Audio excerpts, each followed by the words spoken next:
Hi, Erin. My name is Sarah Roberts. I'm going to be your physical therapist today. Let me just wash my hands quickly. All right.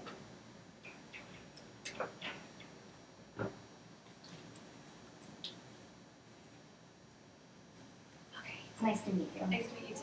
I understand you're having some low back pain? I am. I get pain random times. Okay. The test that I'm going to perform is called the prone instability test, and it's used to determine whether or not there's instability in your low back, meaning that there's excessive motion between the segments of your spine, which can be symptomatic. And if so, if there is instability, whether or not you would likely benefit from a stabilization exercise program. But before I perform this test, there's some questions I'd like to ask just to make sure that this is appropriate for you. I'd like to know if you're pregnant, just because this test involves lying on your abdomen and applying some downward pressure on your spine. No, I am not. Have you had a recent fracture in your spine? No. Do you have osteoporosis? No, I do not. Rheumatoid arthritis? No. Do you have a current cancer diagnosis? No. And do you have any numbness or tingling in your groin, down your buttocks, or down your lower extremities? No, I Or do legs? not. Okay, great. What this test involves is I'm going to have you lie on your stomach, like I said before, so that your front hip bones are up against the edge of the table, and I'll show you in a minute. Okay. And I'm going to have you lift up your shirt just so I can access your low back. And I'm going to be applying some downward pressure on levels of your back, 3 times at each level, in order to try and locate the segment or the area that seems to be causing your symptoms. Okay. Okay. And if at any time applying pressure reproduces your symptoms, I'd like you to let me know. Okay. Okay. So this will be the position on your stomach, just so that your hip bones are up against the edge of the table. Okay.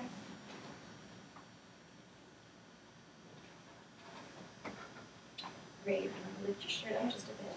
And I'm going to be feeling your hip bones just so I can find the area that I will be applying the pressure. Okay. Okay.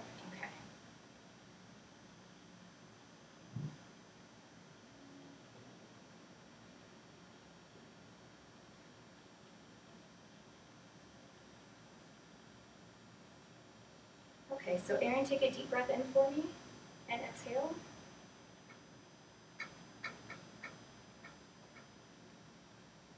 Any reproduction of your symptoms with that? No, there's nothing. Okay. And inhale again. And exhale. Okay. And inhale. And exhale. That was okay. Okay. And inhale. Exhale. Oh yeah, that was painful. Okay. Does it feel like the pain that you've been having? Yeah. It actually felt like that segment moved a little bit more than the others. Oh, okay. Take a deep breath in and exhale. Okay. Yeah, that one was okay. That one was okay? Mm-hmm. All right. Since I found the segment that I think may be causing the problem, what I'm going to do now is I'm going to have you, in a minute, grab the sides of the table and lift both your feet off the ground and hold that position while I apply the same pressure that I just did. Okay. And what I'd like to know is, this time, if your symptoms are reproduced, if they are, if they're worse, they're better, or if there's no change in your symptoms. Okay. Okay. All right, so go ahead and grab the sides of the table and lift both your feet off the ground. Okay, you can put them down. Yeah, I didn't feel anything with that. Okay, all right.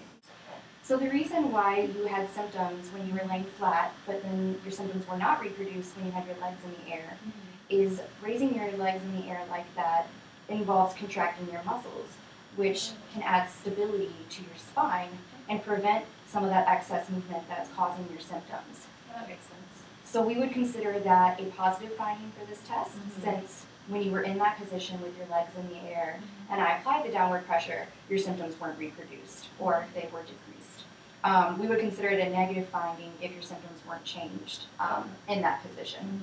So regardless of the findings of this test, though, it's important to carry on the rest of the examination and perform some other tests just to confirm or maybe even rule out low back instability and determine the best course of treatment for you in this case. Okay, great.